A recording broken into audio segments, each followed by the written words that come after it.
In this edition of Generations, we talk to insurance professional Mark Lee about the upcoming annual open enrollment for Medicare and what you need to know. We're in the kitchen with personal chef Erika cooking up lunch and finding out more about her services. And Judy Jencks from seniorcenterct.org joins us to talk about aging in place and ideas on how to modify your home. Hello, I'm Brian Scott Smith and welcome to Generations, a new podcast for people of your generation. It's that time of year again for the annual open enrollment for Medicare, and if that affects you, then this discussion will be of interest. Mark Lee is an independent insurance advisor and also advertiser on seniorcenterct.org, and I spoke to him recently about the short open enrollment window for Medicare and why it's important to look at what you're getting and make sure it still meets your medical needs. Mark began by explaining when open enrollment begins. On the 15th of October, Medicare allows people that are enrolled in Medicare to change plans, whether it's a prescription drug plan, Medicare supplement, Medicare Advantage plan. They have until the 7th of December to make any changes they need to make for the upcoming year. It's very, very, very important that any changes that are done to your current Medicare coverage done between those time period. You need a very, very, very substantial reason to miss those deadlines. And I have not seen very many people successfully do it after the 7th of December. Obviously, it's important to make sure that you hit that open enrollment window, if you're on Medicare, to make sure that you keep that going. But you were saying before we started recording this interview about every year there are little changes to Medicare as well. So Absolutely. Talk us, I mean, not through the changes because there's many of them, but the importance of why people need to be speaking to maybe people like yourself to understand this and not just think, I can just go along and just renew this and that's it. One of the things that people need to be aware of every year is, especially if they're taking medication, the formularies for medication that's covered by Medicare, that changes quite a bit. You may have someone who's taking a medication that's a name brand that was covered. The next year, it may be no longer covered. And so every year, I encourage all of my members to look at the medication that they're taking, contact me, contact whoever, make sure that the medication that they're taking is on the formulary list so that they don't have any issues on the 1st or 2nd of January.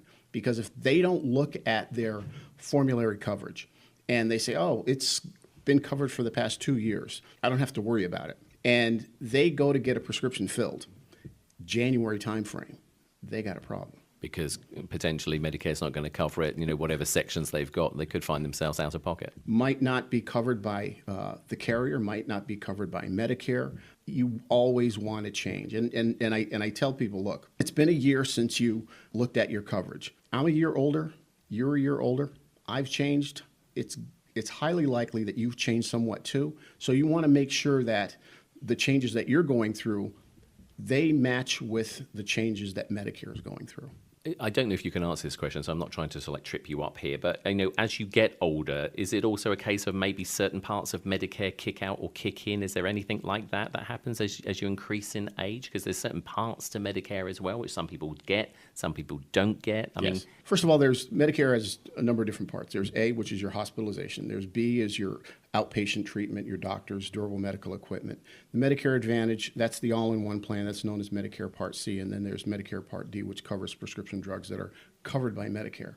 But as you get older, a lot of people don't take advantage of the preventive services that Medicare offers. So there's about 20 preventive services that are now 100% covered by Medicare that people can go see their primary physician or specialist and have these things addressed.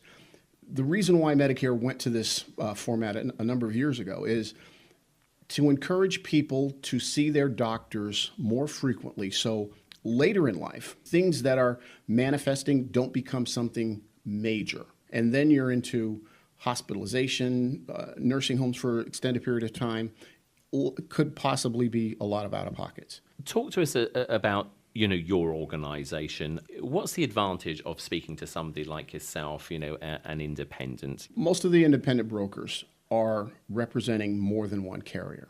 And Medicare, I believe, is the greatest healthcare coverage program, bar none, since the beginning of time. But every plan does not suit everyone's needs. So you'll have some carriers that might be strong in one aspect, another carrier might be stronger in another aspect.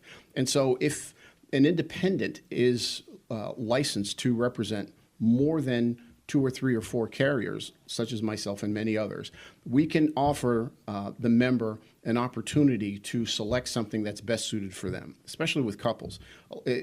I see a lot. Well, my husband has this, it's good for him, it's good for me. My wife has this, it's good for her, it's good for me. That's not always the case. Usually it's not.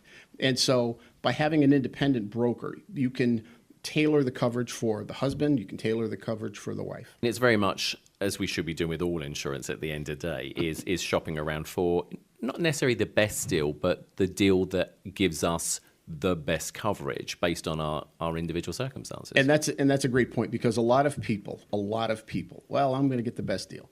What's the best deal? The one that's cheapest. Okay. And so you end up getting the least expensive plan, but you end up, when there's something that arises, you end up paying far more money a lot of times than you anticipated, because you didn't understand the coverage that you were receiving. You've been doing this for a number of years now. You're obviously very successful at it. I mean, what still shocks you, in this business with people's attitudes? Because, let's face it, I'm not going to get you to say it, I will say it. The public can be the worst sometimes, Yes. at things. Yes. So what is it that still shocks you all these years on, in your profession? You'll sit down with a couple. They've been married for quite some time.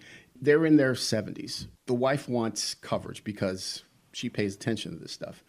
And the husband, well, his attitude is, well, I've been on Medicare for 5-6 years. There's nothing new. I'm going to keep everything the same. And it doesn't change. What's the big deal?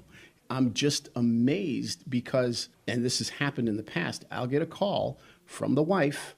Husband's been in the hospital, wants to know what her options are.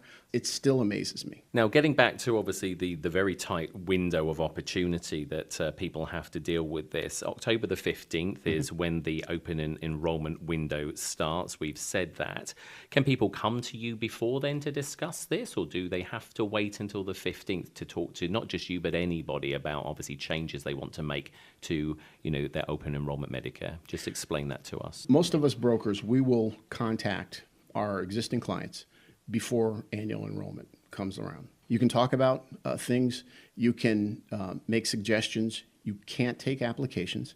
You can't recommend one plan or the other simply because you don't have it. And even if you did, you shouldn't be. Before the 15th of October, any discussion on Medicare plans is going to should be strictly educational. And then obviously come the 15th, that's the absolute point when, that proper discussion can then start. Absolutely. The gates go up, the bells start ringing, lights are on, and yes, it's showtime. Thank you ever so much for joining us on Generations and helping us to understand better about open enrollment for Medicare. Thank you very much for having me. Mark also wanted us to say that anyone who gets an annual notice of change to their Medicare benefits needs to look carefully at it, as well as checking with a broker or other insurance professional to make sure they're not paying for services or items that might now be covered under their Medicare plan that weren't previously. If you want to speak to Mark, you can reach him at his website, markleeandassociates.com. Now, how are you when it comes to cooking? Not everyone is gifted in the kitchen department, and some people can't even boil an egg. But help is at hand in the form of a personal chef.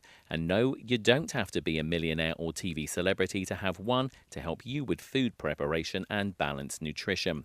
New London personal chef Erika joined me in the kitchen to cook lunch and talk more about what a personal chef can do for you. So, Erika, we're in the kitchen. You're in my kitchen. Yes. I hope it's suitable. So what are you cooking today? Okay, so we're actually going to be doing a corn chowder that's gluten-free and lactose-free. So a lot of people have a lot of allergies and food sensitivities nowadays. So in the saute pan, we're actually using turkey bacon, which is also an alternative to just regular fatty pork bacon. There's corn. We have some orange peppers, some scallions, potatoes. a little bit of spices and seasonings, and there's no added salt. So we're just going to turn this guy on, get this guy warmed up a little bit. In the sauce pot on the right, we have an almond milk, so it's unsweetened, just original flavor that you can get at the store. So we're actually going to warm this up as well. We're warming up both products right now, and we're actually going to thicken it with arrowroot starch. So arrowroot is actually an alternative to using regular flour.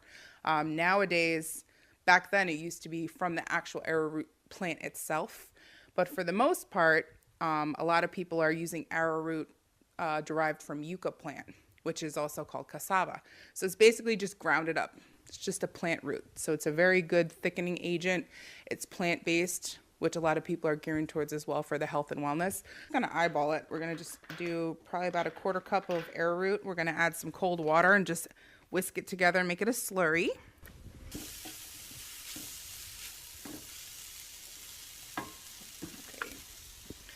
Now with the potatoes, instead of just boiling it in just regular water, I actually added some dried oregano to the water so it flavored it. And then once everything was sauteed, we actually added some of the potato back into the saute pan so it can absorb some more flavors along with it. So that's the idea behind not adding too much salt to a recipe. You want to infuse it with flavor. So we're adding in spices, we're adding in herbs. This one's got some paprika, a little pepper, and the dried oregano. Because a lot of people, they put a lot of salt in everything. And we want to try to watch out for that so you don't have high blood pressure. It doesn't lead to any additional conditions, whether you have diabetes or anything of that nature.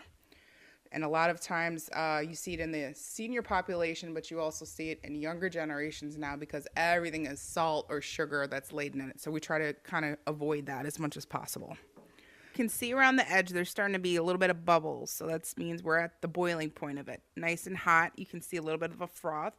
So we're just going to go ahead and add our arrowroot water slurry to the pot. All right, and so you can see the big difference now. It's a lot shinier, it's glossier, it's gotten thickened already. And this is ready to go. There we go with this awesome orange, brightly colored bowl. Good backdrop because I put an orange pepper, so you must already knew I was using that today. Brian, so you can have a little bite. Thank you very much. Right, I'm going to take a little taste of this. And it smells absolutely amazing. Awesome. Oh yeah, that is really good. Nice, as you say, it's really nice and thick. I mean, all the colours and the corn in there. So, Erika, tell us a little bit more about, what is a personal chef? So, a personal chef, the second you say that to someone, I always get the, oh my God, reaction. Like, wow, you must be like expensive. Like, that's always the initial reaction, which is always a misconception. A personal chef is different from a private chef, so that's usually where the confusion is. A private chef is someone who only works with one family, so say the president or someone of royalty or something like that, or just a very wealthy family would be a private chef. A personal chef is someone who goes and works with multiple families or individuals or organizations and is able to just offer one-on-one service. So, of course, you've mentioned about the cost factor, and people listening will be interested to know. I mean, what are the sort of costs involved? Kind of three-pronged what I do. So I can either do meal preparation, which is getting everything chopped, sautéed, fried, baked, basted, however, or do the complete meal itself and it's ready to go privately. There's also the parties and events aspect. So I just did a wedding rehearsal dinner for a family in Waterford, and then there's cooking classes. So it all depends on the service, and it's usually reasonable as far as your budget, because when I sit down with someone the first time, my first question that comes out of my mouth is, what is your budget? And if they say, hey, I'm trying to save for my son's college education, or, where we have a really tight budget and we only get this X amount of groceries we can spend a month, what we try to do is negotiate. So say their budget's $300 a month. And they say, I would love to reduce my bill a little bit because we're throwing away half of our groceries because we're never home to cook it. Can you work with that? And what would you charge for just to do some labor or something like that? So we try to negotiate the cost depending on their budget. The personal chef profession is actually a really rising industry across the U.S. Popularity is mainly on the West Coast for the most part, and it's starting to spread more so in our area as well. The first thing you want to look at is their experience, because maybe you have someone that never went to culinary school, but they've worked in restaurants and has done catering for 20 years. You have that situation. You have the situation such as myself. I have a certification in culinary from my high school. I went to school at Grasso Tech locally. So I had that as a background and then went to college for something else, but it's always a back burner.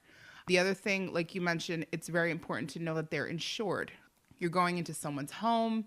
It's just like if you're a contractor, you want to make sure that person's coming in with their own workman's compensation and liability insurance. Now, you said earlier, it is affordable for everyday people because you'll work within their budgets. Correct. So, just give me a sense, like, say if I came to you and said, "Hey, Erika, I want you to cook me a load of meals and then pop them in the freezer." Is that sort of a thing that you would do as well? It's not a case of I have to have you every day. So just right, yeah. So some people, they'll ask me to come once a week. I have some folks that I come bi-monthly. Some people say, "Can you just come once a month so we can have a big family dinner for all our relatives?"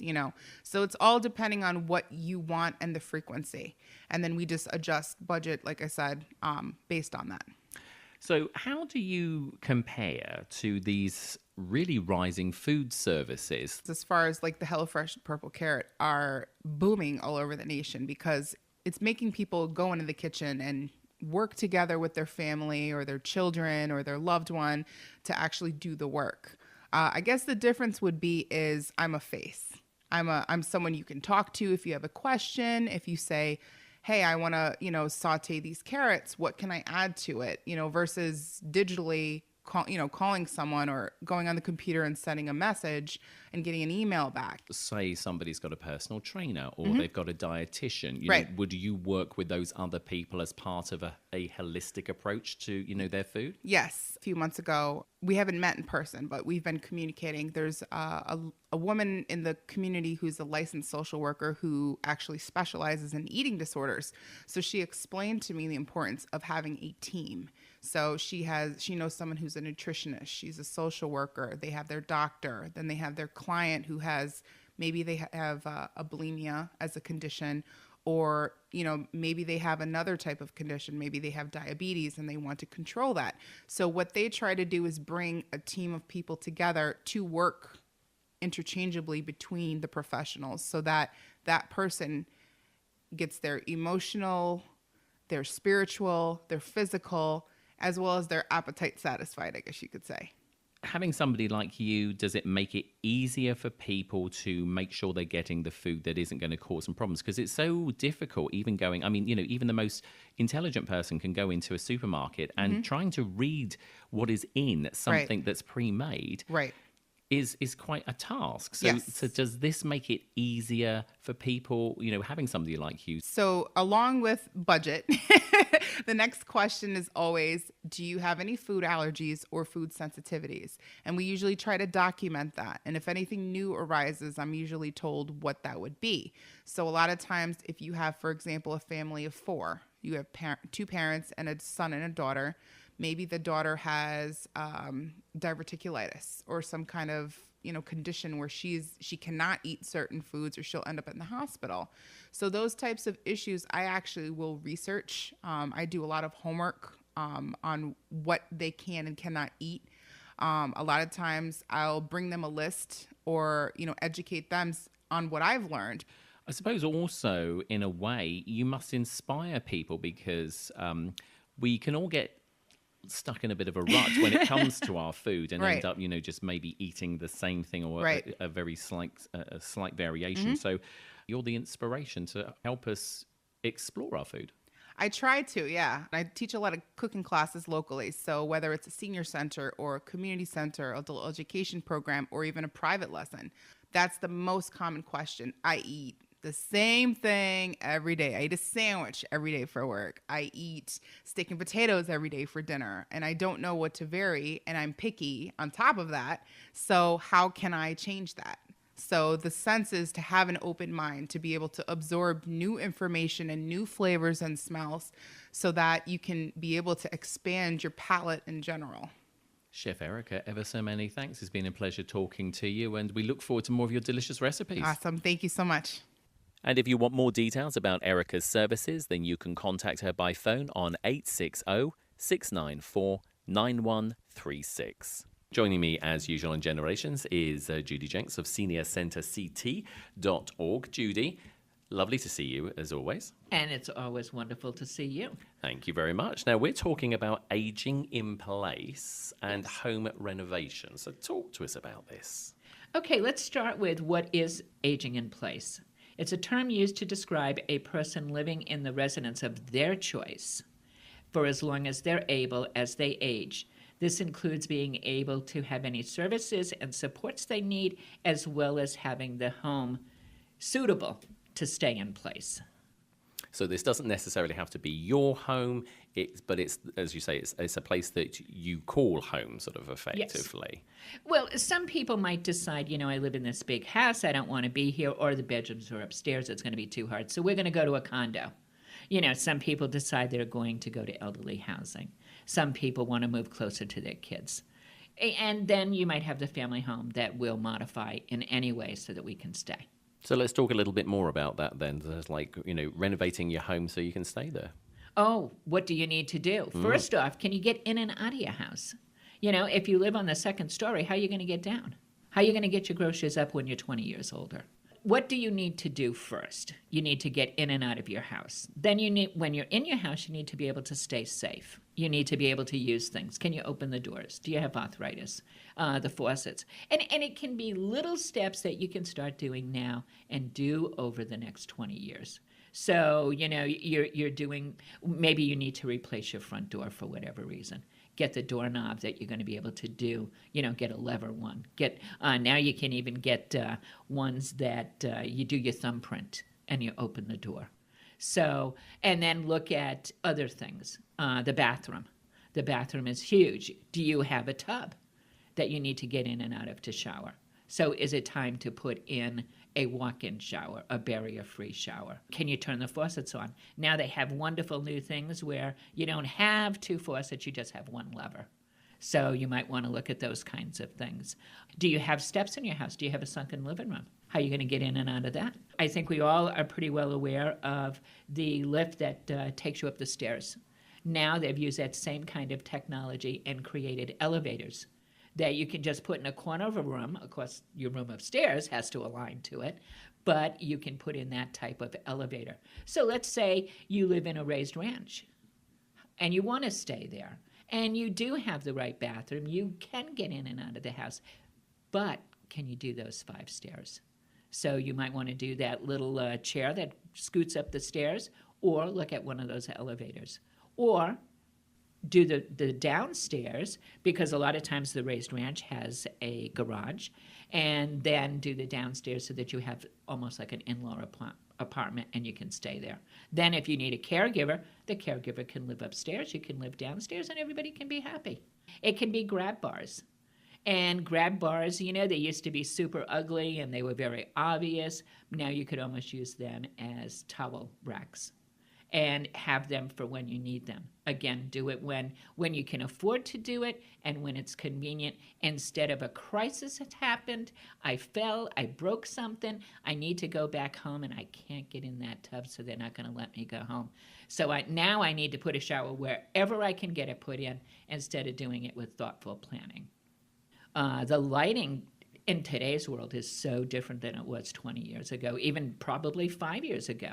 Start changing over to LED lights. You can do just light bulbs, and that will solve a lot of those problems. What's your outside lighting look like? Did that light that comes on in the evening and goes off in the morning, did that stop working 5 years ago? Well, maybe it's time to start looking at that. And maybe you really can't afford it, but maybe you have family members that would do it for you.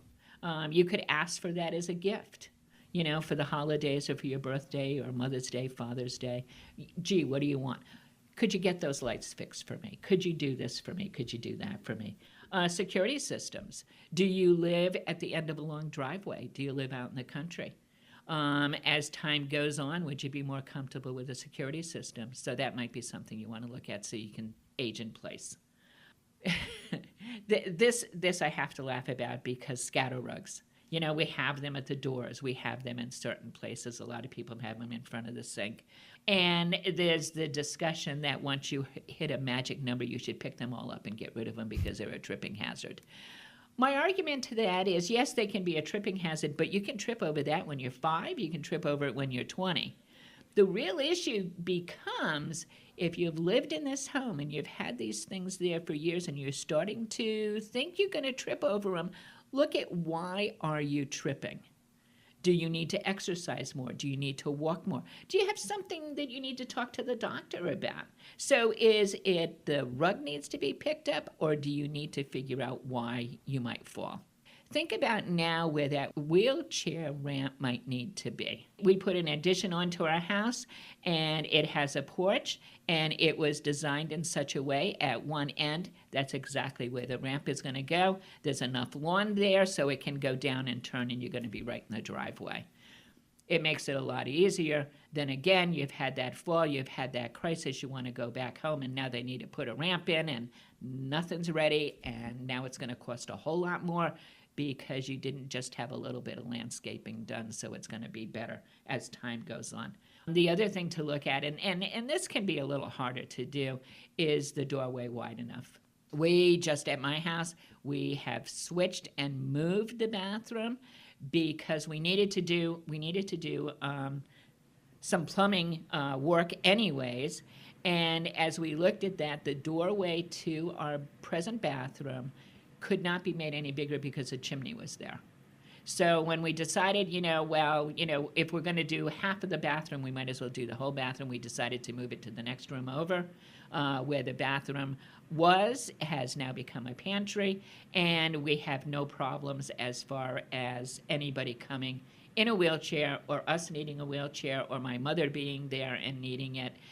It's barrier-free. Take a look at that. Do you have narrow hallways? Could you put a door from your bedroom maybe into your living room and not have to go down that hallway? Think about these things now before there's a crisis. Also, if it's not for you, maybe it's for your parents. Start talking to your parents about, so if something happens, gee, Mom, what are we going to do? Do you think we could look at the house and do a few things now? Before. As you say, a discussion to have, children to have that discussion with their parents.